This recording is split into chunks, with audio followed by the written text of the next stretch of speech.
Before you listen to this powerful classic, take a deep breath and open your mind.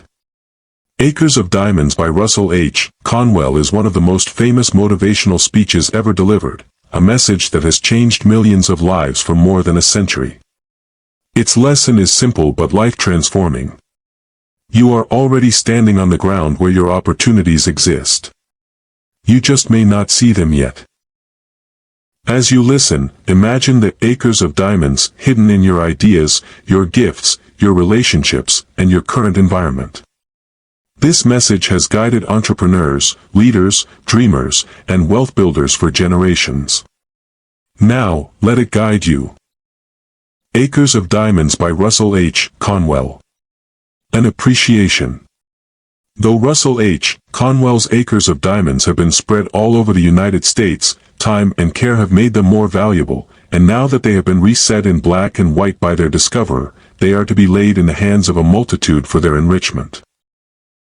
In the same case with these gems, there is a fascinating story of the master jeweler's lifework which splendidly illustrates the ultimate unit of power by showing what one man can do in one day and what one life is worth to the world.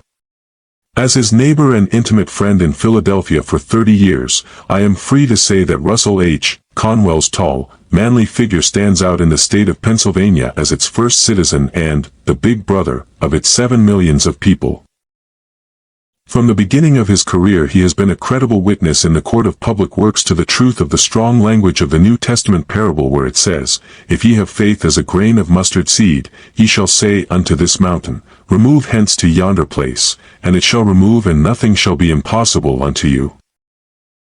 As a student, schoolmaster, lawyer, preacher, organizer, thinker and writer, lecturer, educator, diplomat, and leader of men, he has made his mark on his city and state and the times in which he has lived.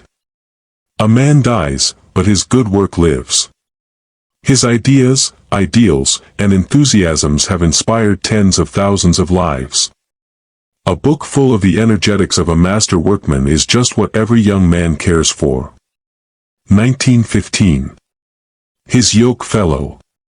John Wanamaker. Acres of Diamonds. Friends.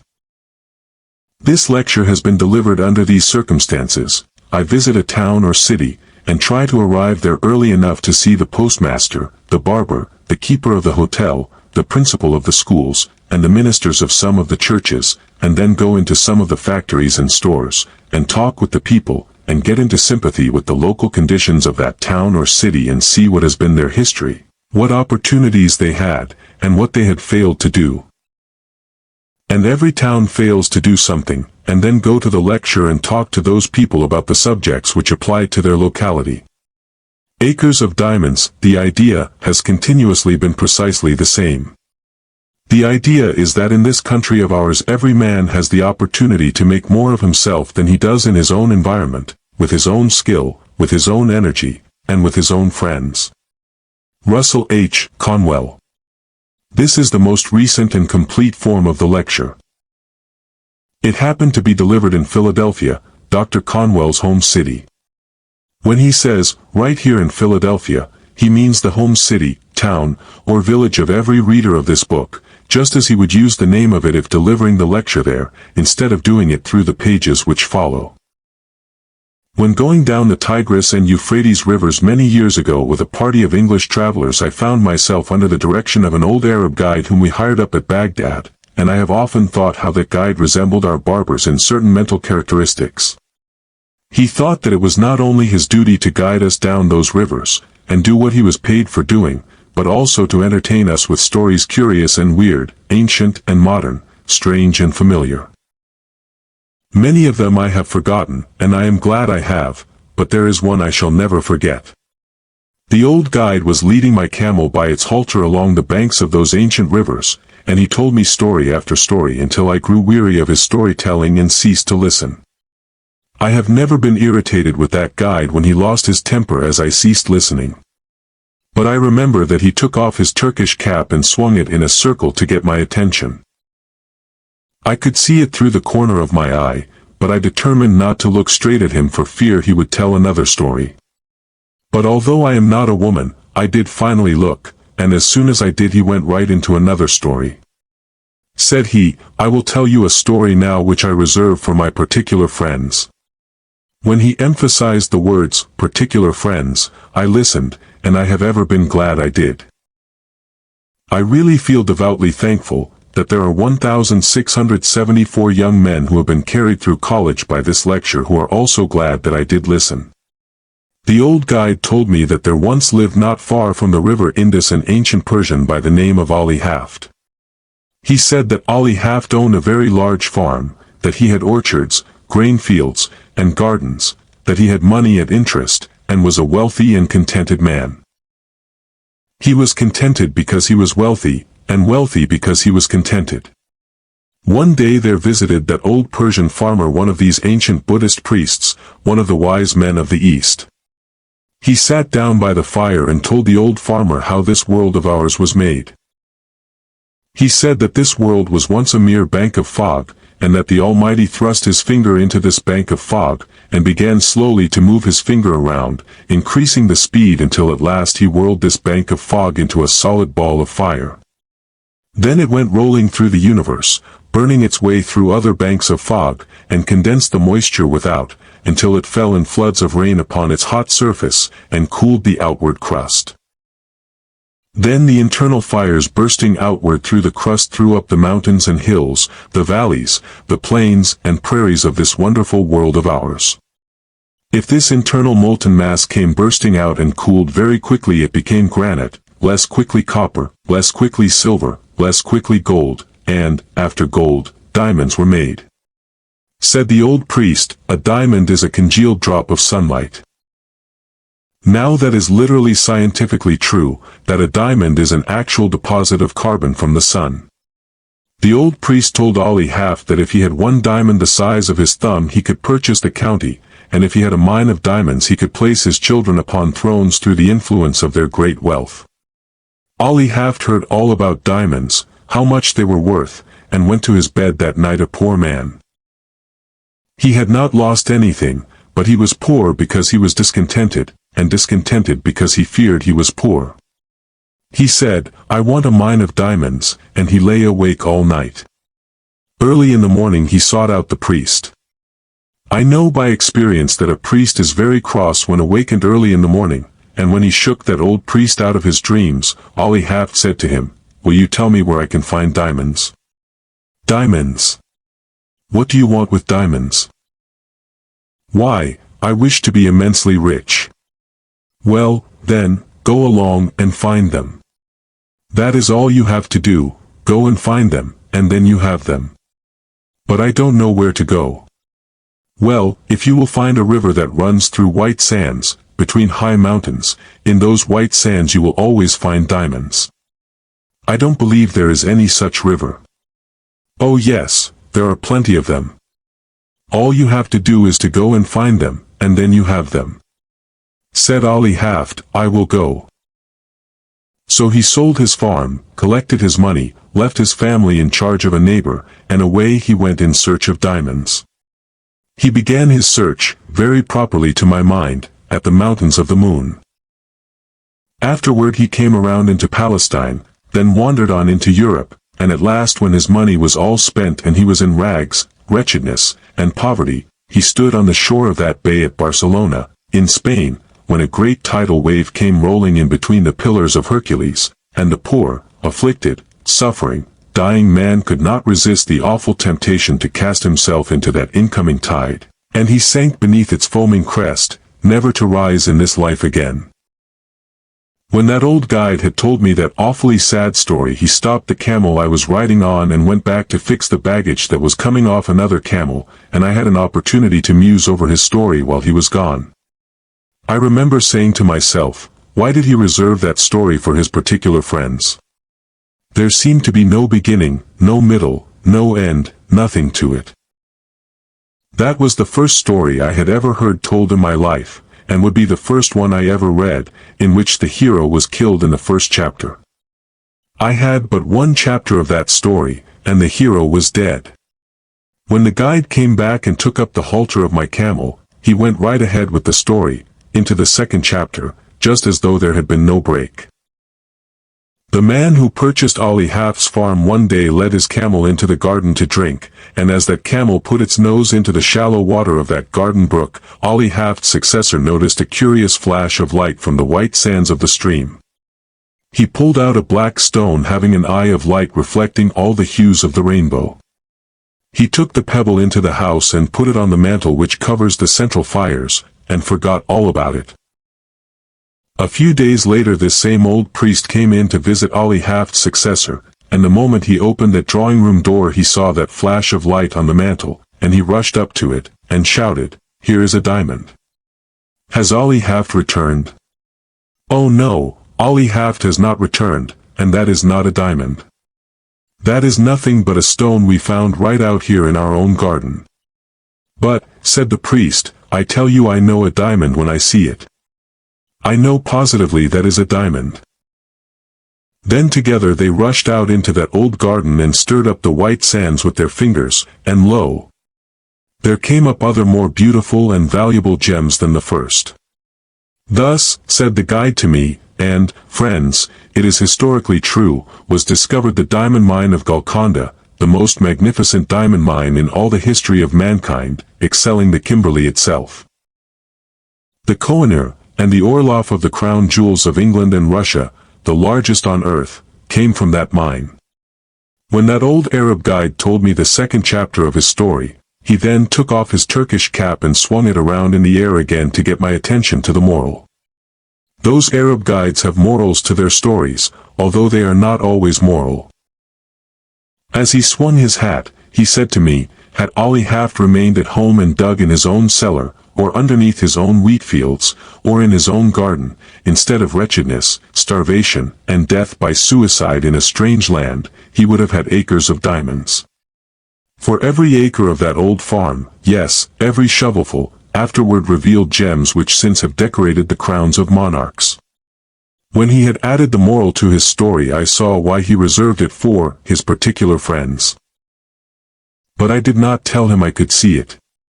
It was that mean old Arab's way of going around a thing like a lawyer, to say indirectly what he did not dare say directly, that, in his private opinion there was a certain young man then traveling down the Tigris River that might better be at home in America. I did not tell him I could see that, but I told him his story reminded me of one, and I told it to him quick, and I think I will tell it to you. I told him of a man out in California in 1847 who owned a ranch. He heard they had discovered gold in Southern California, and so with a passion for gold he sold his ranch to Colonel Sutter, and away he went, never to come back. Colonel Sutter put a mill upon a stream that ran through that ranch, and one day his little girl brought some wet sand from the raceway into their home and sifted it through her fingers before the fire, and in that falling sand a visitor saw the first shining scales of real gold that were ever discovered in California. The man who had owned that ranch wanted gold, and he could have secured it for the mere taking. Indeed, $38 million has been taken out of a very few acres since then. About 8 years ago I delivered this lecture in a city that stands on that farm, and they told me that a one-third owner for years and years had been getting $120 in gold every 15 minutes, sleeping or waking, without taxation. You and I would enjoy an income like that, if we didn't have to pay an income tax. But a better illustration really than that occurred here in our own Pennsylvania. If there is anything I enjoy above another on the platform, it is to get one of these German audiences in Pennsylvania before me, and fire that at them, and I enjoy it tonight. There was a man living in Pennsylvania, not unlike some Pennsylvanians you have seen, who owned a farm, and he did with that farm just what I should do with a farm if I owned one in Pennsylvania, he sold it. But before he sold it he decided to secure employment collecting coal oil for his cousin, who was in the business in Canada, where they first discovered oil on this continent. They dipped it from the running streams at that early time. So this Pennsylvania farmer wrote to his cousin asking for employment. You see, friends, this farmer was not altogether a foolish man. No, he was not. He did not leave his farm until he had something else to do. Of all the simpletons the stars shine on, I don't know of a worse one than the man who leaves one job before he has gotten another. That has a special reference to my profession, and has no reference whatever to a man seeking a divorce. When he wrote to his cousin for employment, his cousin replied, "I cannot engage you because you know nothing about the oil business." Well, then the old farmer said, "I will know," and with most commendable zeal, characteristic of the students of Temple University, he set himself at the study of the whole subject. He began away back at the second day of God's creation when this world was covered thick and deep with that rich vegetation which since has turned to the primitive beds of coal. He studied the subject until he found that the drainings really of those rich beds of coal furnished the coal oil that was worth pumping, and then he found how it came up with the living springs. He studied until he knew what it looked like, smelled like, tasted like, and how to refine it. Now, said he in his letter to his cousin, "I understand the oil business." His cousin answered, "All right, come on." So he sold his farm, according to the county record, for $833, even money, no cents. He had scarcely gone from that place before the man who purchased the spot went out to arrange for the watering of the cattle. He found the previous owner had gone out years before and put a plank across the brook back of the barn, edgewise into the surface of the water just a few inches. The purpose of that plank at that sharp angle across the brook was to throw over to the other bank a dreadful-looking scum through which the cattle would not put their noses. But with that plank there to throw it all over to one side, the cattle would drink below, and thus that man who had gone to Canada had been himself damming back for 23 years a flood of coal oil which the state geologists of Pennsylvania declared to us 10 years later was even then worth $100 million to our state. And 4 years ago our geologists declared the discovery to be worth to our state $1,000 million. The man who owned that territory on which the city of Titusville now stands, and those Pleasantville valleys, had studied the subject from the second day of God's creation clear down to the present time. He studied it until he knew all about it, and yet he is said to have sold the whole of it for $833, and again I say, no sense. But I need another illustration. I found it in Massachusetts, and I am sorry I did because that is the state I came from. This young man in Massachusetts furnishes just another phase of my thought. He went to Yale College and studied mines and mining, and became such an adept as a mining engineer that he was employed by the authorities of a university to train students who were behind their classes. During his senior year he earned $15 a week for doing that work. When he graduated they raised his pay from $15 to $45 a week, and offered him a professorship, and as soon as they did he went right home to his mother. If they had raised that boy's pay from $15 to $15.60 he would have stayed and been proud of the place, but when they put it up to $45 at one leap, he said, "Mother, I won't work for $45 a week." The idea of a man with a brain like mine working for $45 a week. Let's go out in California and stake out gold mines and silver mines, and be immensely rich. Said his mother, "Now, Charlie, it is just as well to be happy as it is to be rich." "Yes," said Charlie, "but it is just as well to be rich and happy, too." And they were both right about it. As he was an only son and she a widow, of course he had his way. They always do. They sold out in Massachusetts, and instead of going to California they went to Wisconsin, where he went into the employ of the Superior Copper Mining Company at $15 a week again, but with the proviso in his contract that he should have an interest in any mines he should discover for the company. I don't believe he ever discovered a mine, and if I am looking in the face of any stockholder of that copper company you wish he had discovered something or other. I have friends who are not here because they could not afford a ticket, who did have stock in that company at the time this young man was employed there. This young man went out there, and I have not heard a word from him. I don't know what became of him, and I don't know whether he found any mines or not, but I don't believe he ever did. But I do know the other end of the line. He had scarcely gotten out of the old homestead before the succeeding owner went out to dig potatoes. The potatoes were already growing in the ground when he bought the farm, and as the old farmer was bringing in a basket of potatoes it hugged very tight between the ends of the stone fence. You know in Massachusetts our farms are nearly all stone wall. There you are obliged to be very economical of front gateways in order to have some place to put the stone. When that basket hugged so tight he set it down on the ground, and then dragged on one side, and pulled on the other side, and as he was dragging that basket through, this farmer noticed in the upper and outer corner of that stone wall, right next the gate, a block of native silver 8 inches square. That professor of mines, mining, and mineralogy, who knew so much about the subject that he would not work for $45 a week, when he sold that homestead in Massachusetts, sat right on that silver to make the bargain. He was born on that homestead, was brought up there, and had gone back and forth rubbing the stone with his sleeve until it reflected his countenance, and seemed to say, "Here is $100,000 right down here just for the taking." But he would not take it. It was in a home in Newburyport, Massachusetts, and there was no silver there, all a way off, well, I don't know where, and he did not, but somewhere else, and he was a professor of mineralogy. My friends, that mistake is very universally made, and why should we even smile at him? I often wonder what has become of him. I do not know at all, but I will tell you what I guess as a Yankee.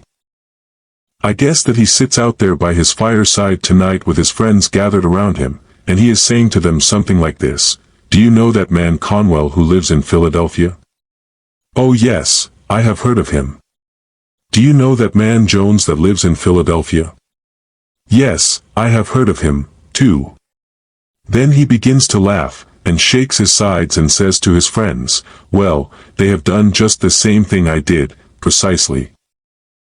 And that spoils the whole joke, for you and I have done the same thing he did, and while we sit here and laugh at him, he has a better right to sit out there and laugh at us.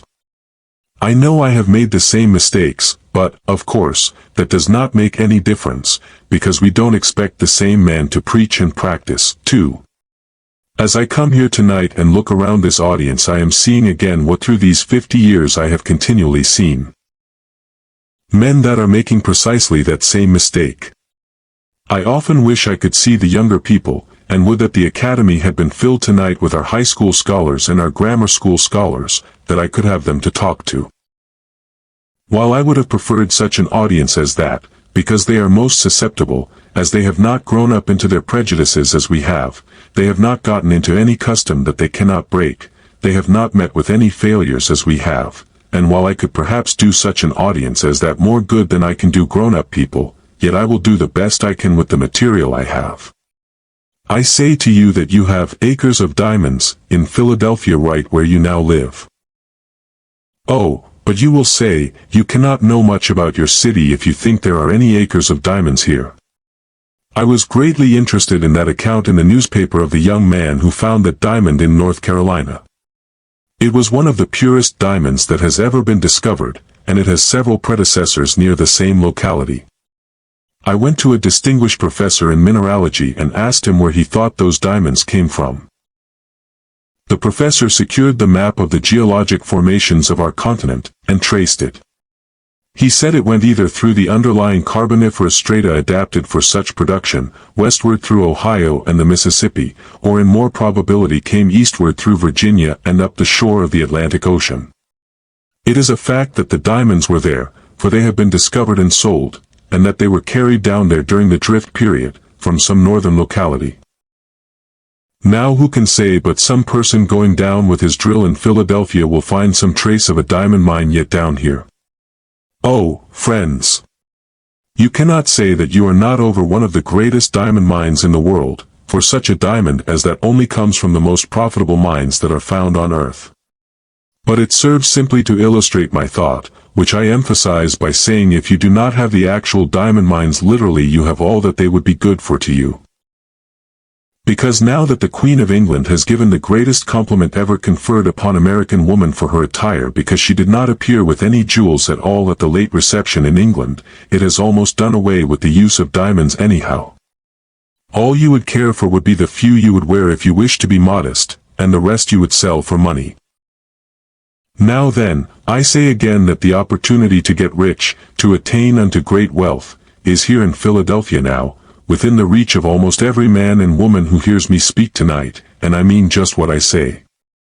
I have not come to this platform even under these circumstances to recite something to you.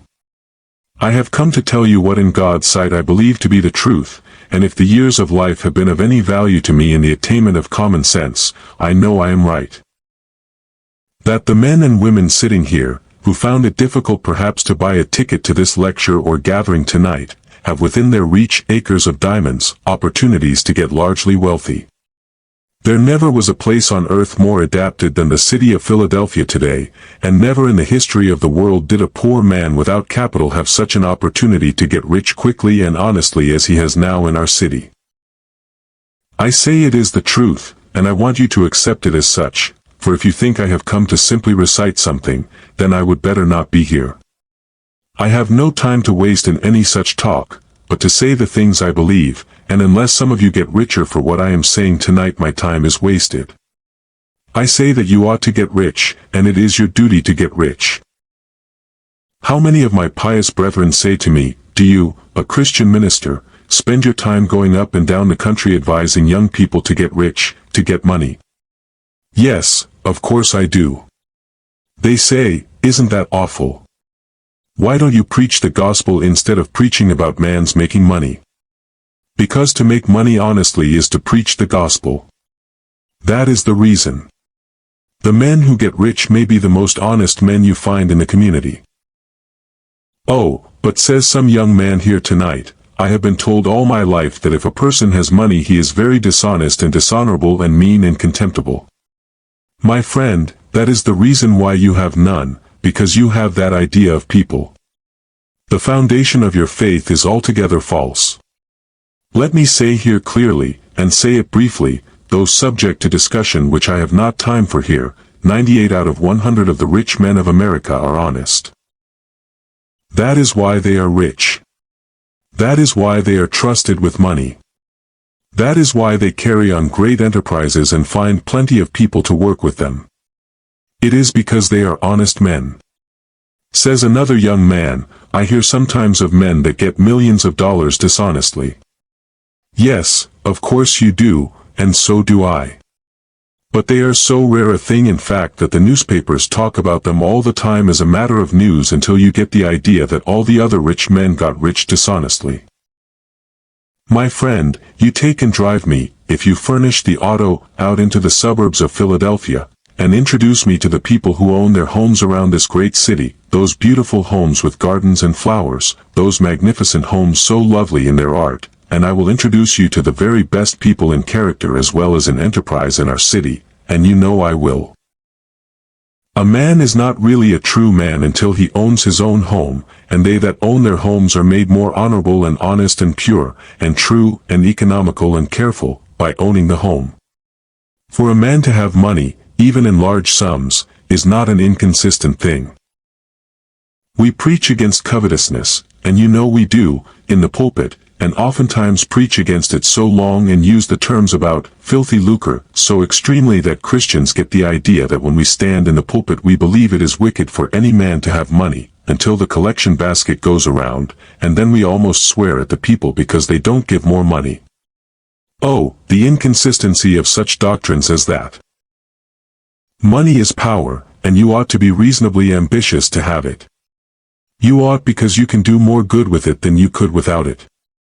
Money printed your Bible, money builds your churches, money sends your missionaries, and money pays your preachers, and you would not have many of them either, if you did not pay them.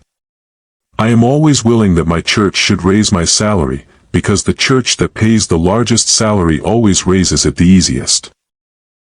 You never knew an exception to it in your life. The man who gets the largest salary can do the most good with the power that is furnished to him. Of course he can if his spirit be right to use it for what it is given to him. I say, then, you ought to have money. If you can honestly attain unto riches in Philadelphia, it is your Christian and godly duty to do so. It is an awful mistake of these pious people to think you must be awfully poor in order to be pious.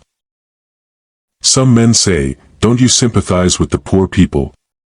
Of course I do, or else I would not have been lecturing these years. I won't give in but what I sympathize with the poor, but the number of poor who are to be sympathized with is very small. To sympathize with a man whom God has punished for his sins, thus to help him when God would still continue a just punishment, is to do wrong, no doubt about it, and we do that more than we help those who are deserving. While we should sympathize with God's poor, that is, those who cannot help themselves, let us remember there is not a poor person in the United States who was not made poor by his own shortcomings, or by the shortcomings of someone else. It is all wrong to be poor, anyhow. Let us give in to that argument and pass that to one side. A gentleman gets up back there, and says, "Don't you think there are some things in this world that are better than money?" Of course I do, but I am talking about money now. Of course there are some things higher than money. Oh yes, I know by the grave that has left me standing alone that there are some things in this world that are higher and sweeter and purer than money. Well do I know there are some things higher and grander than gold. Love is the grandest thing on God's earth, but fortunate the lover who has plenty of money. Money is power, money is force, money will do good as well as harm. In the hands of good men and women it could accomplish, and it has accomplished, good. I hate to leave that behind me. I heard a man get up in a prayer meeting in our city and thank the Lord he was one of God's poor. Well, I wonder what his wife thinks about that. She earns all the money that comes into that house, and he smokes a part of that on the veranda. I don't want to see any more of the Lord's poor of that kind, and I don't believe the Lord does. And yet there are some people who think in order to be pious you must be awfully poor and awfully dirty. That does not follow at all. While we sympathize with the poor, let us not teach a doctrine like that. Yet the age is prejudiced against advising a Christian man, or, as a Jew would say, a godly man, from attaining unto wealth. The prejudice is so universal and the years are far enough back, I think, for me to safely mention that years ago up at Temple University there was a young man in our theological school who thought he was the only pious student in that department. He came into my office one evening and sat down by my desk, and said to me, "Mr. President, I think it is my duty, sir, to come in and labor with you." "What has happened now?" said he. "I heard you say at the academy, at the Pierce School commencement, that you thought it was an honorable ambition for a young man to desire to have wealth, and that you thought it made him temperate, made him anxious to have a good name, and made him industrious. You spoke about man's ambition to have money helping to make him a good man. Sir, I have come to tell you the Holy Bible says that money is the root of all evil." I told him I had never seen it in the Bible, and advised him to go out into the chapel and get the Bible, and show me the place. So out he went for the Bible, and soon he stalked into my office with the Bible open, with all the bigoted pride of the narrow sectarian, or of one who founds his Christianity on some misinterpretation of Scripture. He flung the Bible down on my desk, and fairly squealed into my ear, "There it is, Mr. President, you can read it for yourself." I said to him, "Well, young man, you will learn when you get a little older that you cannot trust another denomination to read the Bible for you. You belong to another denomination. You are taught in the theological school, however, that emphasis is exegesis. Now, will you take that Bible and read it yourself, and give the proper emphasis to it?" He took the Bible, and proudly read, "The love of money is the root of all evil." Then he had it right, and when one does quote aright from that same old book he quotes the absolute truth. I have lived through 50 years of the mightiest battle that old book has ever fought, and I have lived to see its banners flying free, for never in the history of this world did the great minds of earth so universally agree that the Bible is true, all true, as they do at this very hour. So I say that when he quoted right, of course he quoted the absolute truth. The love of money is the root of all evil. He who tries to attain unto it too quickly, or dishonestly, will fall into many snares, no doubt about that. The love of money. What is that? It is making an idol of money, and idolatry pure and simple everywhere is condemned by the Holy Scriptures and by man's common sense. The man that worships the dollar instead of thinking of the purposes for which it ought to be used, the man who idolizes simply money, the miser that hoards his money in the cellar, or hides it in his stocking, or refuses to invest it where it will do the world good, that man who hugs the dollar until the eagle squeals has in him the root of all evil. I think I will leave that behind me now and answer the question of nearly all of you who are asking, is there opportunity to get rich in Philadelphia? Well, now, how simple a thing it is to see where it is, and the instant you see where it is yours. Some old gentleman gets up back there and says, Mr. Conwell, have you lived in Philadelphia for 31 years and don't know that the time has gone by when you can make anything in this city? No, I don't think it is. Yes, it is. I have tried it. What business are you in? I kept a store here for 20 years, and never made over $1,000 in the whole 20 years. Well, then, you can measure the good you have been to this city by what this city has paid you, because a man can judge very well what he is worth by what he receives, that is, in what he is to the world at this time. If you have not made over $1,000 in 20 years in Philadelphia, it would have been better for Philadelphia if they had kicked you out of the city 19 years and 9 months ago. A man has no right to keep a store in Philadelphia 20 years and not make at least $500,000 even though it be a corner grocery uptown. You say, you cannot make $5,000 in a store now. Oh, my friends, if you will just take only 4 blocks around you, and find out what the people want and what you ought to supply and set them down with your pencil and figure up the profits you would make if you did supply them, you would very soon see it. There is wealth right within the sound of your voice. Someone says, you don't know anything about business. A preacher never knows a thing about business. Well, then, I will have to prove that I am an expert. I don't like to do this, but I have to do it because my testimony will not be taken if I am not an expert. My father kept a country store, and if there is any place under the stars where a man gets all sorts of experience in every kind of mercantile transactions, it is in the country store. I am not proud of my experience, but sometimes when my father was away he would leave me in charge of the store, though fortunately for him that was not very often. But this did occur many times, friends. A man would come in the store, and say to me, do you keep jackknives? No, we don't keep jackknives, and I went off whistling a tune. What did I care about that man, anyhow? Then another farmer would come in and say, do you keep jackknives? No, we don't keep jackknives. Then I went away and whistled another tune. Then a third man came right in the same door and said, do you keep jackknives? No. Why is everyone around here asking for jackknives? Do you suppose we are keeping this store to supply the whole neighborhood with jackknives? Do you carry on your store like that in Philadelphia? The difficulty was I had not then learned that the foundation of godliness and the foundation principle of success in business are both the same precisely. The man who says, I cannot carry my religion into business, advertises himself either as being an imbecile in business, or on the road to bankruptcy, or a thief, one of the three, sure. He will fail within a very few years. He certainly will if he doesn't carry his religion into business.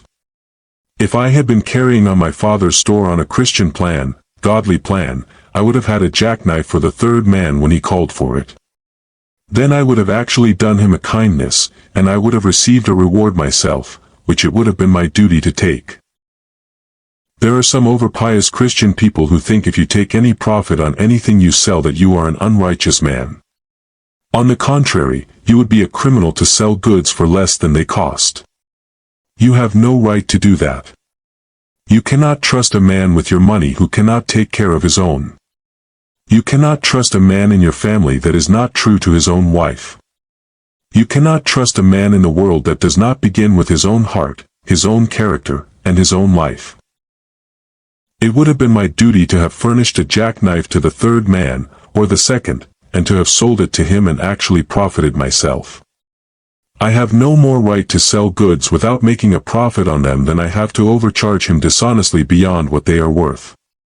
But I should so sell each bill of goods that the person to whom I sell shall make as much as I make.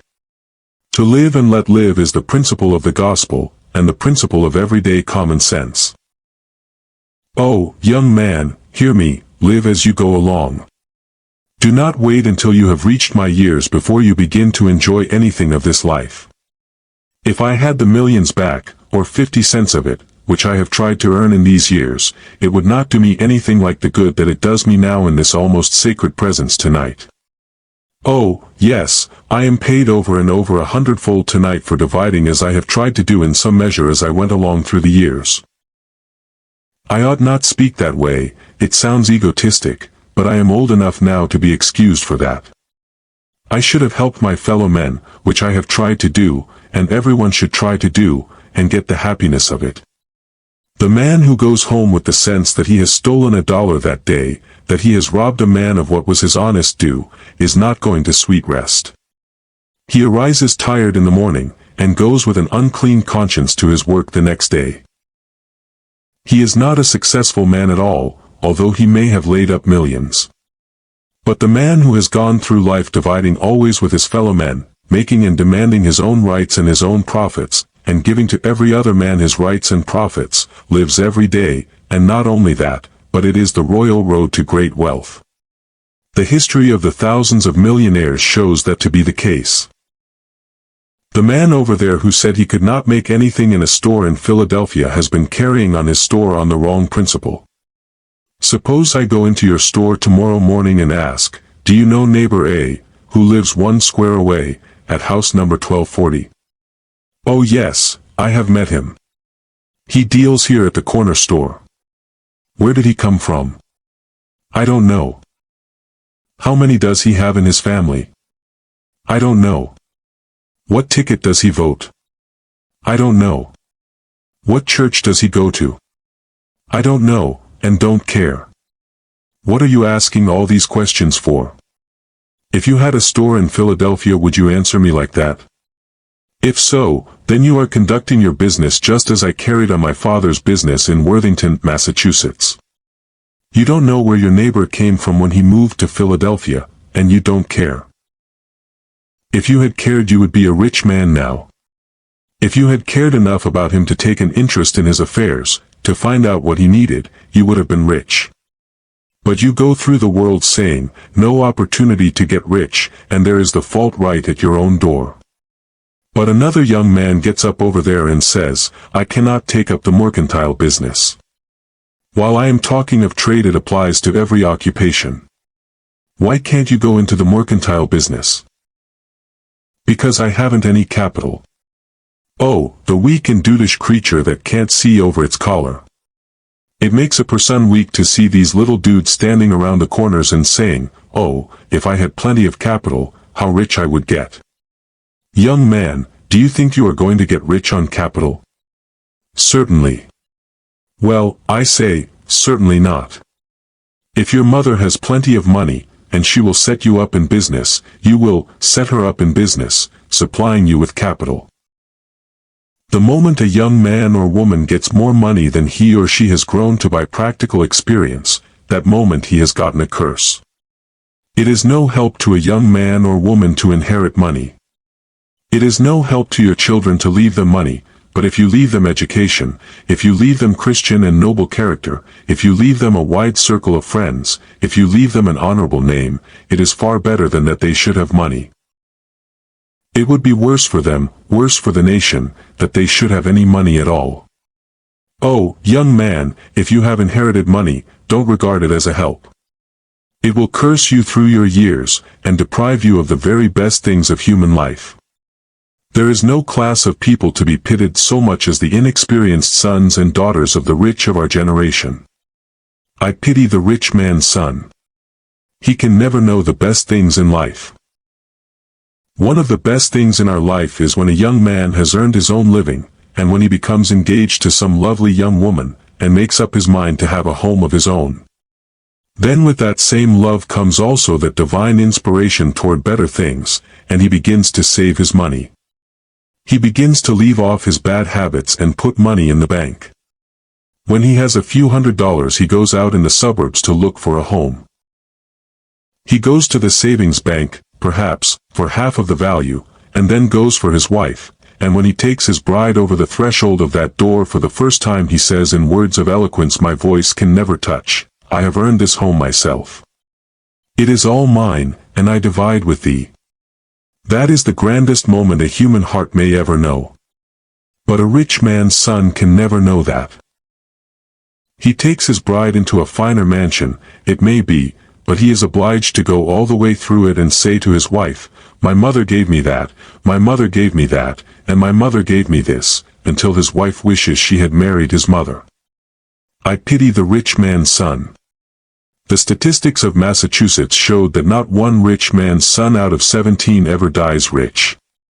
I pity the rich man's sons unless they have the good sense of the elder Vanderbilt, which sometimes happens. He went to his father and said, "Did you earn all your money?" "I did, my son. I began to work on a ferry boat for 25 cents a day." "Then," said his son, "I will have none of your money," and he, too, tried to get employment on a ferry boat that Saturday night. He could not get one there, but he did get a place for $3 a week. Of course, if a rich man's son will do that, he will get the discipline of a poor boy that is worth more than a university education to any man. He would then be able to take care of the millions of his father. But as a rule the rich men will not let their sons do the very thing that made them great. As a rule, the rich man will not allow his son to work and his mother. Why, she would think it was a social disgrace if her poor, weak, little lily-fingered, sissy sort of a boy had to earn his living with honest toil. I have no pity for such rich men's sons. I remember one at Niagara Falls. I think I remember one a great deal nearer. I think there are gentlemen present who were at a great banquet, and I beg pardon of his friends. At a banquet here in Philadelphia there sat beside me a kind-hearted young man, and he said, "Mr. Conwell, you have been sick for 2 or 3 years. When you go out, take my limousine, and it will take you up to your house on Broad Street." I thanked him very much, and perhaps I ought not to mention the incident in this way, but I follow the facts. I got onto the seat with the driver of that limousine, outside, and when we were going up I asked the driver, how much did this limousine cost? $6,800, and he had to pay the duty on it. "Well," I said, "does the owner of this machine ever drive it himself?" At that the chauffeur laughed so heartily that he lost control of his machine. He was so surprised at the question that he ran up on the sidewalk, and around a corner lamppost out into the street again. And when he got out into the street he laughed till the whole machine trembled. He said, "He drive this machine. Oh, he would be lucky if he knew enough to get out when we get there." I must tell you about a rich man's son at Niagara Falls. I came in from the lecture to the hotel, and as I approached the desk of the clerk there stood a millionaire's son from New York. He was an indescribable specimen of anthropologic potency. He had a skull cap on one side of his head, with a gold tassel in the top of it, and a gold-headed cane under his arm with more in it than in his head. It is a very difficult thing to describe that young man. He wore an eyeglass that he could not see through, patent leather boots that he could not walk in, and pants that he could not sit down in, dressed like a grasshopper. This human cricket came up to the clerk's desk just as I entered, adjusted his unseeing eyeglass, and spake in this wise to the clerk. You see, he thought it was Hinglish, you know, to lisp.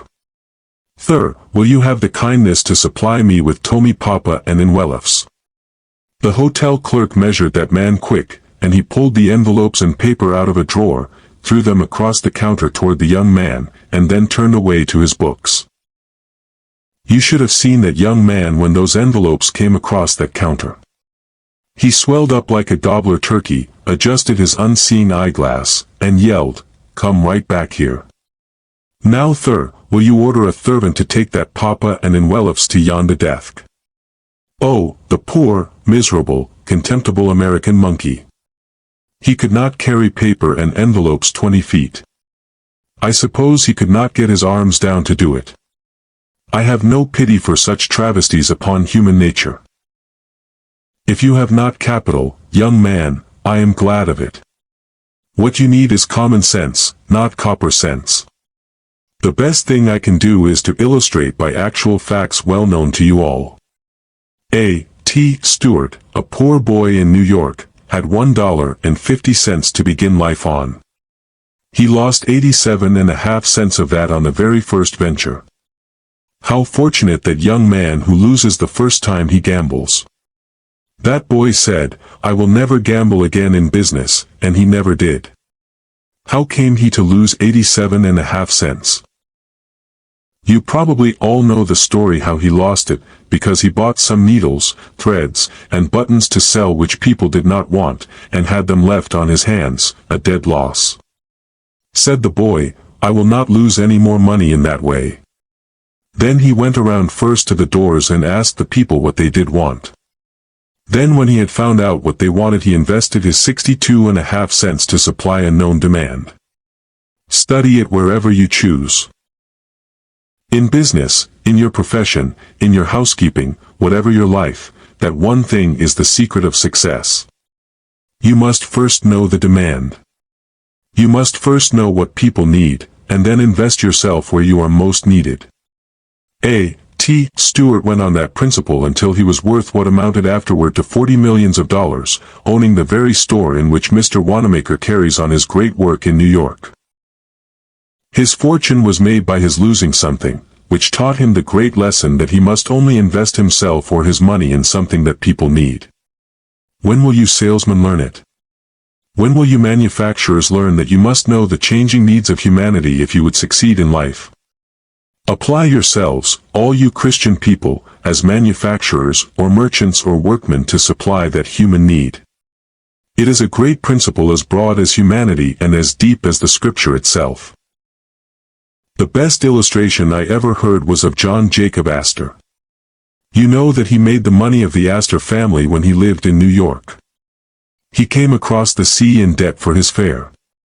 But that poor boy with nothing in his pocket made the fortune of the Astor family on one principle. Some young man here tonight will say, well, they could make those fortunes over in New York, but they could not do it in Philadelphia.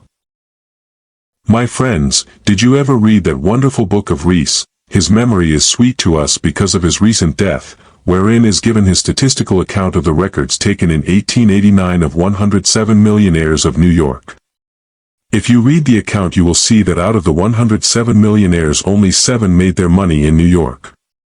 Out of the 107 millionaires worth $10 million in real estate then, 67 of them made their money in towns of less than 3,500 inhabitants. The richest man in this country today, if you read the real estate values, has never moved away from a town of 3,500 inhabitants. It makes not so much difference where you are as who you are. But if you cannot get rich in Philadelphia, you certainly cannot do it in New York. Now John Jacob Astor illustrated what can be done anywhere. He had a mortgage once on a millinery store, and they could not sell bonnets enough to pay the interest on his money. So he foreclosed that mortgage, took possession of the store, and went into partnership with the very same people, in the same store, with the same capital.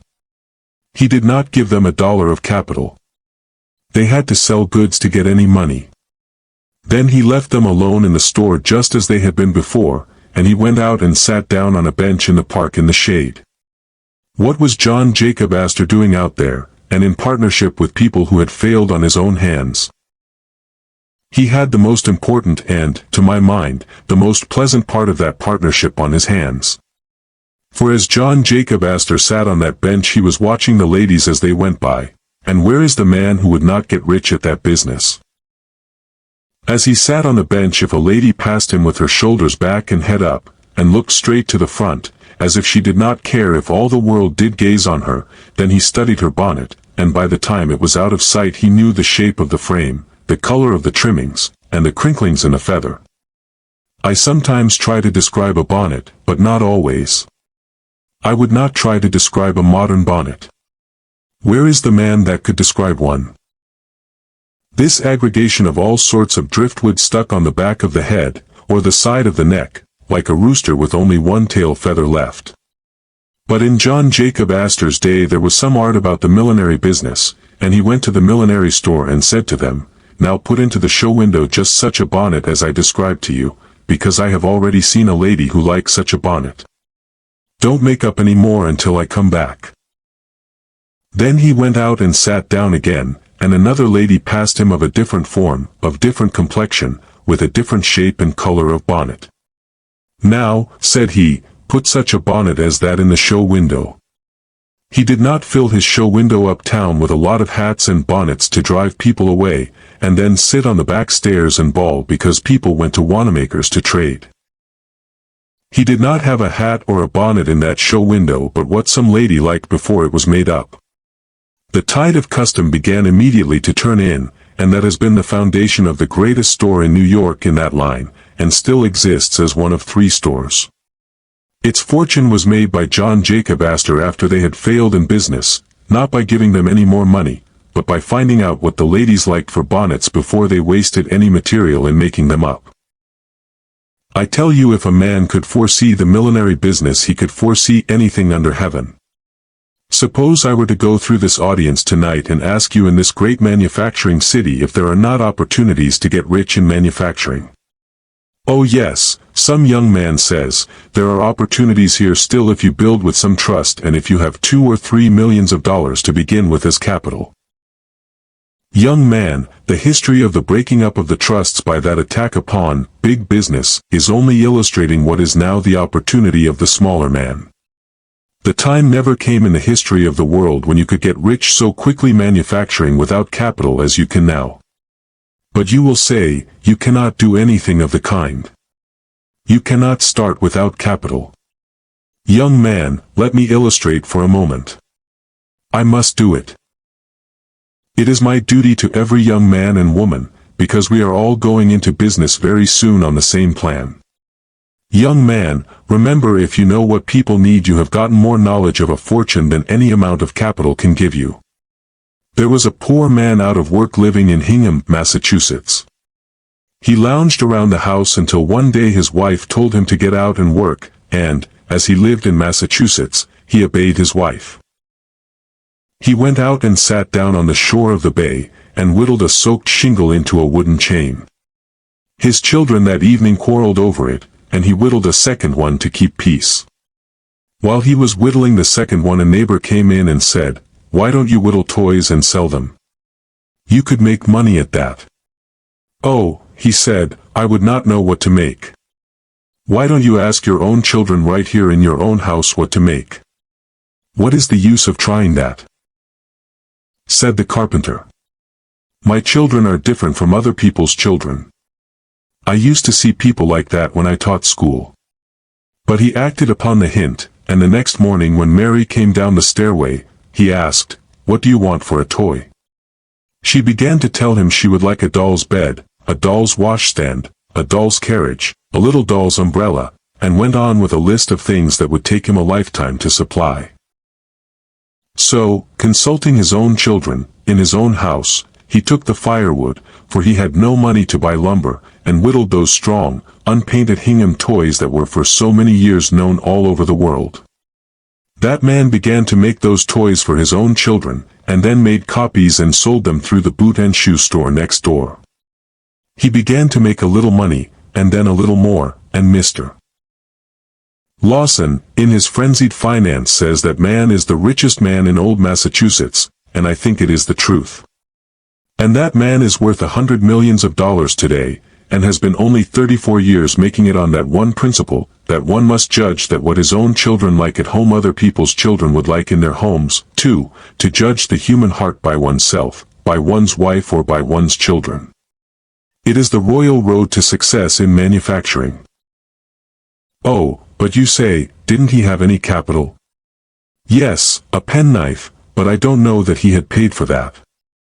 I spoke thus to an audience in New Britain, Connecticut, and a lady 4 seats back went home and tried to take off her collar, and the collar button stuck in the buttonhole. She threw it out and said, "I am going to get up something better than that to put on collars." Her husband said, "After what Conwell said tonight, you see there is a need of an improved collar fastener that is easier to handle. There is a human need, there is a great fortune. Now, then, get up a collar button and get rich." He made fun of her, and consequently made fun of me, and that is one of the saddest things which comes over me like a deep cloud of midnight sometimes, although I have worked so hard for more than half a century, yet how little I have ever really done.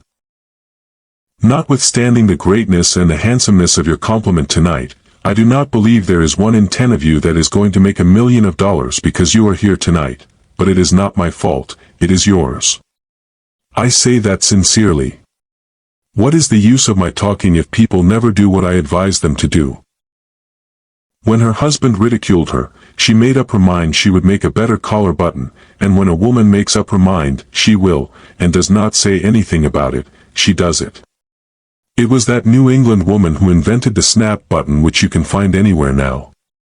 It was first a collar button with a spring cap attached to the outer side. Any of you who wear modern waterproofs know the button that simply pushes together, and when you unbutton it you simply pull it apart. That is the button to which I refer, and which she invented. She afterward invented several other buttons, and then invested in more, and then was taken into partnership with great factories. Now that woman goes over the sea every summer in her private steamship, yes, and takes her husband with her. If her husband were to die, she would have money enough left now to buy a foreign duke or count or some such title as that at the latest quotations. Now what is my lesson in that incident? It is this: I told her then, though I did not know her, what I now say to you: your wealth is too near to you. You are looking right over it, and she had to look over it because it was right under her chin. I have read in the newspaper that a woman never invented anything. Well, that newspaper ought to begin again. Of course, I do not refer to gossip, I refer to machines, and if I did I might better include the men. That newspaper could never appear if women had not invented something. Friends, think. Ye women, think. You say you cannot make a fortune because you are in some laundry, or running a sewing machine, it may be, or walking before some loom, and yet you can be a millionaire if you will but follow this almost infallible direction. When you say a woman doesn't invent anything, I ask, who invented the jacquard loom that wove every stitch you wear? Mrs. Jacquard. The printer's roller, the printing press, were invented by farmers' wives. Who invented the cotton gin of the South that enriched our country so amazingly? Mrs. General Greene invented the cotton gin and showed the idea to Mr. Whitney, and he, like a man, seized it. Who was it that invented the sewing machine? If I would go to school tomorrow and ask your children they would say, Elias Howe. He was in the Civil War with me, and often in my tent, and I often heard him say that he worked 14 years to get up that sewing machine. But his wife made up her mind one day that they would starve to death if there wasn't something or other invented pretty soon, and so in 2 hours she invented the sewing machine. Of course he took out the patent in his name. Men always do that. Who was it that invented the mower and the reaper? According to Mr.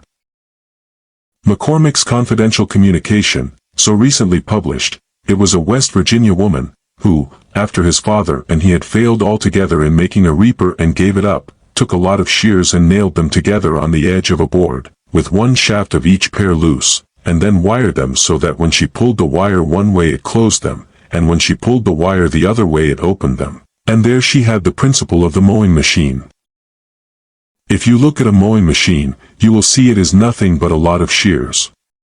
If a woman can invent a mowing machine, if a woman can invent a jacquard loom, if a woman can invent a cotton gin, if a woman can invent a trolley switch, as she did and made the trolleys possible, if a woman can invent, as Mr. Carnegie said, the great iron squeezers that laid the foundation of all the steel millions of the United States, we men can invent anything under the stars.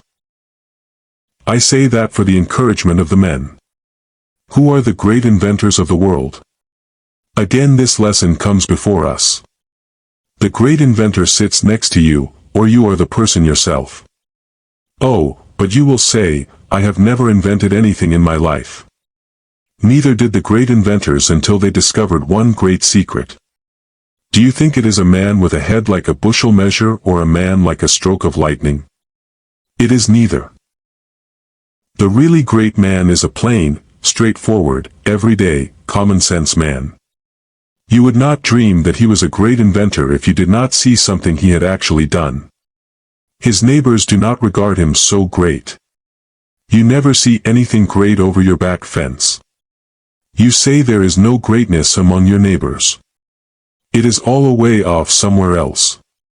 Their greatness is ever so simple, so plain, so earnest, so practical, that the neighbors and friends never recognize it. True greatness is often unrecognized. That is sure. You do not know anything about the greatest men and women. I went out to write the life of General Garfield, and a neighbor, knowing I was in a hurry, and as there was a great crowd around the front door, took me around to General Garfield's back door and shouted, "Jim! Jim!" And very soon Jim came to the door and let me in, and I wrote the biography of one of the grandest men of the nation, and yet he was just the same old Jim to his neighbor. If you know a great man in Philadelphia and you should meet him tomorrow, you would say, "How are you, Sam?" or "Good morning, Jim." Of course you would. That is just what you would do. One of my soldiers in the Civil War had been sentenced to death, and I went up to the White House in Washington. Sent there for the first time in my life to see the president. I went into the waiting room and sat down with a lot of others on the benches, and the secretary asked one after another to tell him what they wanted. After the secretary had been through the line, he went in, and then came back to the door and motioned for me. I went up to that anteroom, and the secretary said, "That is the president's door right over there. Just rap on it and go right in." I never was so taken aback, friends, in all my life, never. The secretary himself made it worse for me, because he had told me how to go in and then went out another door to the left and shut that. There I was, in the hallway by myself before the President of the United States of America's door. I had been on fields of battle, where the shells did sometimes shriek and the bullets did sometimes hit me, but I always wanted to run. I have no sympathy with the old man who says, "I would just as soon march up to the cannon's mouth as eat my dinner." I have no faith in a man who doesn't know enough to be afraid when he is being shot at. I never was so afraid when the shells came around us at Antietam as I was when I went into that room that day, but I finally mustered the courage, I don't know how I ever did, and at arm's length tapped on the door. The man inside did not help me at all, but yelled out, "Come in and sit down." Well, I went in and sat down on the edge of a chair, and wished I were in Europe, and the man at the table did not look up. He was one of the world's greatest men, and was made great by one single rule. Oh, that all the young people of Philadelphia were before me now and I could say just this one thing, and that they would remember it. I would give a lifetime for the effect it would have on our city and on civilization. Abraham Lincoln's principle for greatness can be adopted by nearly all. This was his rule: whatsoever he had to do at all, he put his whole mind into it and held it all there until that was all done. That makes men great almost anywhere. He stuck to those papers at that table and did not look up at me, and I sat there trembling. Finally, when he had put the string around his papers, he pushed them over to one side and looked over to me, and a smile came over his worn face. He said, "I am a very busy man and have only a few minutes to spare. Now tell me in the fewest words what it is you want." I began to tell him, and mentioned the case, and he said, "I have heard all about it and you do not need to say any more. Mr. Stanton was talking to me only a few days ago about that. You can go to the hotel and rest assured that the president never did sign an order to shoot a boy under 20 years of age, and never will. You can say that to his mother anyhow." Then he said to me, "How is it going in the field?" I said, "We sometimes get discouraged." And he said, "It is all right. We are going to win out now. We are getting very near the light. No man ought to wish to be President of the United States, and I will be glad when I get through. Then Tad and I are going out to Springfield, Illinois. I have bought a farm out there and I don't care if I again earn only 25 cents a day. Tad has a mule team, and we are going to plant onions." Then he asked me, "Were you brought up on a farm?" I said, "Yes, in the Berkshire Hills of Massachusetts. He then threw his leg over the corner of the big chair and said, "I have heard many a time, ever since I was young, that up there in those hills you have to sharpen the noses of the sheep in order to get down to the grass between the rocks." He was so familiar, so everyday, so farmer-like, that I felt right at home with him at once. He then took hold of another roll of paper, and looked up at me and said, "Good morning." I took the hint then and got up and went out. After I had gotten out I could not realize I had seen the President of the United States at all. But a few days later, when still in the city, I saw the crowd pass through the East Room by the coffin of Abraham Lincoln, and when I looked at the upturned face of the murdered president I felt then that the man I had seen such a short time before, so simple a man, so plain a man, was one of the greatest men that God ever raised up to lead a nation on to ultimate liberty. Yet he was only Old Abe to his neighbors. When they had the second funeral, I was invited among others, and went out to see that same coffin put back in the tomb at Springfield. Around the tomb stood Lincoln's old neighbors, to whom he was just Old Abe. Of course that is all they would say. Did you ever see a man who struts around altogether too large to notice an ordinary working mechanic? Do you think he is great? He is nothing but a puffed-up balloon, held down by his big feet. There is no greatness there. Who are the great men and women? My attention was called the other day to the history of a very little thing that made the fortune of a very poor man. It was an awful thing, and yet because of that experience he, not a great inventor or genius, invented the pin that now is called the safety pin, and out of that safety pin made the fortune of one of the great aristocratic families of this nation. A poor man in Massachusetts who had worked in the nail works was injured at 38, and he could earn but little money. He was employed in the office to rub out the marks on the bills made by pencil memorandums, and he used a rubber until his hand grew tired. He then tied a piece of rubber on the end of a stick and worked it like a plane. His little girl came and said, "Why, you have a patent, haven't you?" The father said afterward, "My daughter told me when I took that stick and put the rubber on the end that there was a patent, and that was the first thought of that." He went to Boston and applied for his patent, and every one of you that has a rubber-tipped pencil in your pocket is now paying tribute to the millionaire. No capital, not a penny did he invest in it. All was income, all the way up into the millions. But let me hasten to one other greater thought.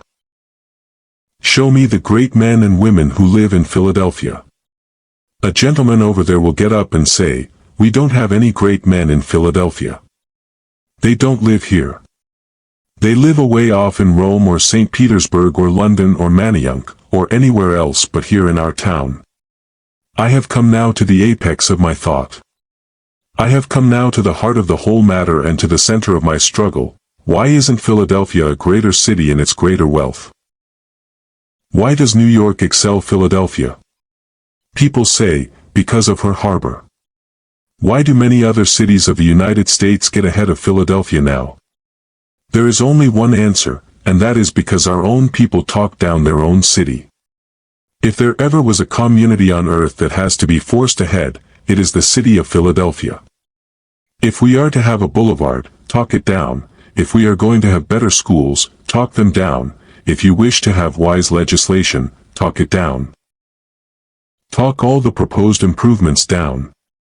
That is the only great wrong that I can lay at the feet of the magnificent Philadelphia that has been so universally kind to me. I say it is time we turn around in our city and begin to talk up the things that are in our city, and begin to set them before the world as the people of Chicago, New York, St. Louis, and San Francisco do. Oh, if we only could get that spirit out among our people, that we can do things in Philadelphia and do them well. Arise, ye millions of Philadelphians, trust in God and man, and believe in the great opportunities that are right here, not over in New York or Boston, but here, for business, for everything that is worth living for on earth. There was never an opportunity greater. Let us talk up our own city. But there are two other young men here tonight, and that is all I will venture to say, because it is too late. One over there gets up and says, "There is going to be a great man in Philadelphia, but never was one." Oh, is that so?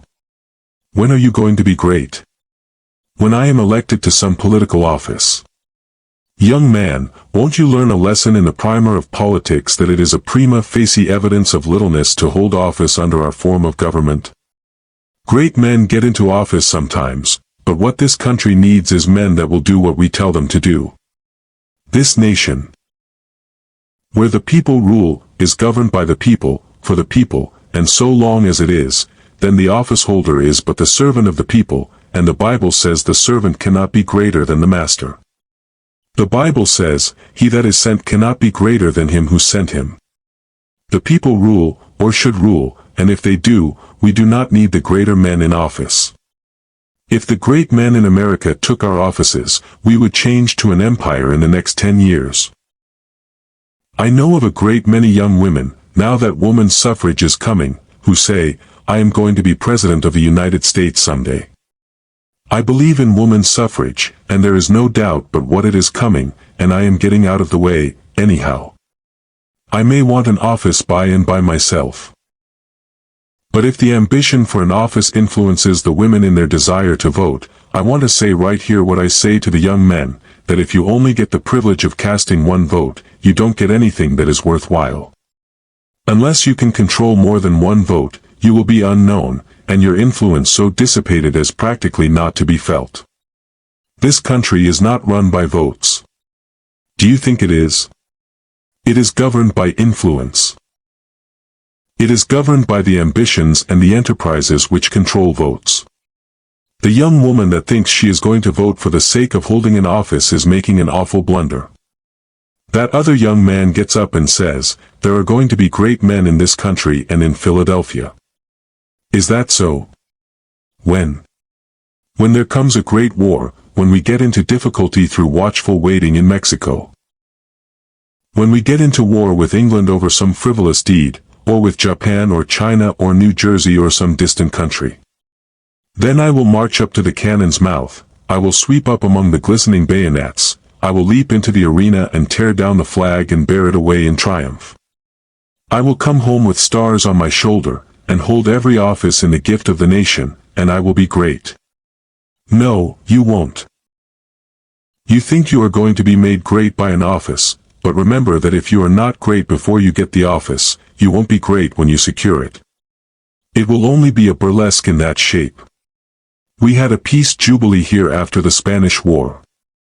Out west they don't believe this, because they said, Philadelphia would not have heard of any Spanish War until 50 years hence. Some of you saw the procession go up Broad Street. I was away, but the family wrote to me that the tally-ho coach with Lieutenant Hobson upon it stopped right at the front door and the people shouted, Hurrah for Hobson, and if I had been there I would have yelled too, because he deserves much more of his country than he has ever received. But suppose I go into school and say, who sunk the Merrimac at Santiago, and if the boys answer me, Hobson, they will tell me 7/8 of a lie. There were 7 other heroes on that steamer, and they, by virtue of their position, were continually exposed to the Spanish fire, while Hobson, as an officer, might reasonably be behind the smokestack. You have gathered in this house your most intelligent people, and yet, perhaps, not one here can name the other 7 men. We ought not to so teach history. We ought to teach that, however humble a man's station may be, if he does his full duty in that place he is just as much entitled to the American people's honor as is the king upon his throne. But we do not so teach. We are now teaching everywhere that the generals do all the fighting. I remember that, after the war, I went down to see General Robert E. Lee, that magnificent Christian gentleman of whom both North and South are now proud as one of our great Americans. The general told me about his servant, Rastus, who was an enlisted colored soldier. He called him in one day to make fun of him, and said, Rastus, I hear that all the rest of your company are killed, and why are you not killed? Rastus winked at him and said, 'Cause when there is any fightin' goin' on I stay back with the generals. I remember another illustration. I would leave it out but for the fact that when you go to the library to read this lecture, you will find this has been printed in it for 25 years. I shut my eyes, shut them close, and lo! I see the faces of my youth. Yes, they sometimes say to me, your hair is not white, you are working night and day without seeming ever to stop, you can't be old. But when I shut my eyes, like any other man of my years, oh, then come trooping back the faces of the loved and lost of long ago, and I know, whatever men may say, it is evening time. I shut my eyes now and look back to my native town in Massachusetts, and I see the cattle show ground on the mountaintop, I can see the horse sheds there. I can see the Congregational Church, see the town hall and mountaineers' cottages. See a great assembly of people turning out, dressed resplendently, and I can see flags flying and handkerchiefs waving and hear bands playing. I can see that company of soldiers that had re-enlisted marching up on that cattle show ground. I was but a boy, but I was captain of that company and puffed out with pride. A cambric needle would have burst me all to pieces. Then I thought it was the greatest event that ever came to man on earth. If you have ever thought you would like to be a king or queen, you go and be received by the mayor. The bands played, and all the people turned out to receive us. I marched up that common so proud at the head of my troops, and we turned down into the town hall. Then they seated my soldiers down the center aisle and I sat down on the front seat. A great assembly of people, 100 or 2, came in to fill the town hall, so that they stood up all around. Then the town officers came in and formed a half-circle. The mayor of the town sat in the middle of the platform. He was a man who had never held office before, but he was a good man, and his friends have told me that I might use this without giving them offense. He was a good man, but he thought an office made a man great. He came up and took his seat, adjusted his powerful spectacles, and looked around, when he suddenly spied me sitting there on the front seat. He came right forward on the platform and invited me up to sit with the town officers. No town officer ever took any notice of me before I went to war, except to advise the teacher to thrash me, and now I was invited up on the stand with the town officers. Oh my! The town mayor was then the emperor, the king of our day and our time. As I came up on the platform they gave me a chair about this far, I would say, from the front. When I had got seated, the chairman of the selectmen arose and came forward to the table, and we all supposed he would introduce the congregational minister, who was the only orator in town, and that he would give the oration to the returning soldiers.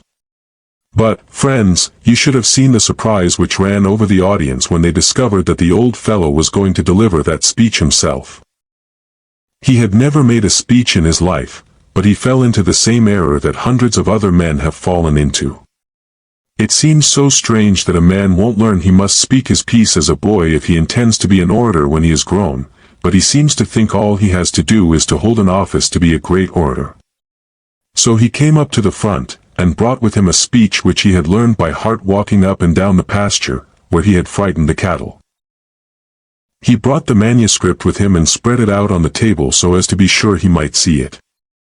He adjusted his spectacles and leaned over it for a moment and marched back on that platform, and then came forward like this, tramp, tramp, tramp. He must have studied the subject a great deal, when you come to think of it, because he assumed an elocutionary attitude. He rested heavily upon his left heel, threw back his shoulders, slightly advanced the right foot, opened the organs of speech, and advanced his right foot at an angle of 45. As he stood in that elocutionary attitude, friends, this is just the way that speech went. Some people say to me, don't you exaggerate? That would be impossible. But I am here for the lesson and not for the story, and this is the way it went, fellow citizens. As soon as he heard his voice his fingers began to go like that, his knees began to shake, and then he trembled all over. He choked and swallowed and came around to the table to look at the manuscript. Then he gathered himself up with clenched fists and came back. Fellow citizens, we are fellow citizens, we are very happy, we are very happy, we are very happy. We are very happy to welcome back to their native town these soldiers who have fought and bled, and come back again to their native town. We are especially pleased to see with us today this young hero, that meant me, this young hero who in imagination, friends, remember he said that, if he had not said, in imagination, would not be egotistic enough to refer to it at all. This young hero who in imagination we have seen leading. We have seen leading his troops on to the deadly breach. We have seen his shining sword, flashing in the sunlight, as he shouted to his troops, "Come on." Oh dear, dear, dear. How little that good man knew about war.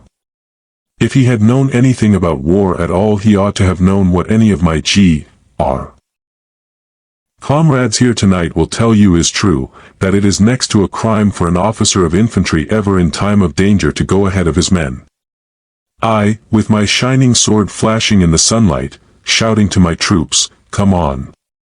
I never did it. Do you suppose I would get in front of my men to be shot in front by the enemy and in the back by my own men? That is no place for an officer. The place for the officer in actual battle is behind the line. How often, as a staff officer, I rode down the line, when our men were suddenly called to the line of battle, and the rebel yells were coming out of the woods, and shouted, "Officers to the rear! Officers to the rear!" Then every officer gets behind the line of private soldiers, and the higher the officer's rank the farther behind he goes. Not because he is any the less brave, but because the laws of war require that. And yet he shouted, "I, with my shining sword." In that house there sat the company of my soldiers who had carried that boy across the Carolina rivers that he might not wet his feet. Some of them had gone far out to get a pig or a chicken. Some of them had gone to death under the shell-swept pines in the mountains of Tennessee, yet in the good man's speech they were scarcely known. He did refer to them, but only incidentally. The hero of the hour was this boy. Did the nation owe him anything? No, nothing then and nothing now. Why was he the hero? Simply because that man fell into that same human error, that this boy was great because he was an officer and these were only private soldiers. Oh, I learned the lesson then that I will never forget so long as the tongue of the bell of time continues to swing for me. Greatness consists not in the holding of some future office, but really consists in doing great deeds with little means and the accomplishment of vast purposes from the private ranks of life. To be great at all one must be great here, now, in Philadelphia. He who can give to this city better streets and better sidewalks, better schools and more colleges, more happiness and more civilization, more of God, he will be great anywhere. Let every man or woman here, if you never hear me again, remember this, that if you wish to be great at all, you must begin where you are and what you are, in Philadelphia, now. He that can give to his city any blessing, he who can be a good citizen while he lives here, he that can make better homes, he that can be a blessing whether he works in the shop or sits behind the counter or keeps house, whatever be his life, he who would be great anywhere must first be great in his own Philadelphia. The end. You've just listened to a timeless message that will continue to echo long after the audio ends. Your opportunities are closer than you think. Your potential is greater than you imagine. Your acres of diamonds are already around you, waiting for you to recognize them. Take a moment today to look at your life with new eyes. Your next breakthrough may be hiding in the place you stand right now. If this audiobook inspired you, share it with someone who needs clarity, hope, and direction. And subscribe to Straight Money Talks for more life-changing teachings from the greatest prosperity thinkers in history. Your mindset is your true wealth. Protect it. Grow it. Use it well.